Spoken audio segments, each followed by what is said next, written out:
नाजरीन, मैं पहुंचा हूं लेबनान, जहां पे जंग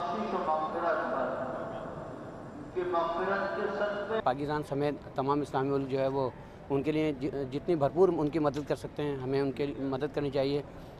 मुआशी तौर पे सोशली उनके लिए प्लेटफॉर्म पे आवाज़ उठानी चाहिए। ये एक अदा के लिए मैसेज है।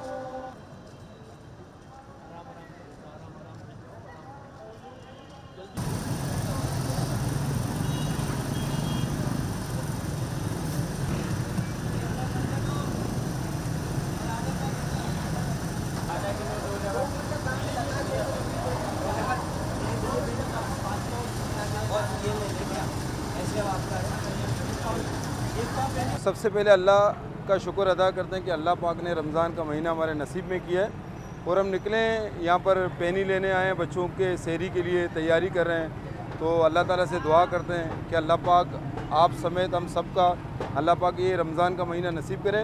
और मुल्क के हवाले से ही बात करता हूँ कि हमारे मुल्क में इतनी महंगाई है, मगर रमज़ान का महीना जब आता है तो अल्लाह पाक अपने रहमत से आवाम को देता है अल्हम्दुलिल्लाह।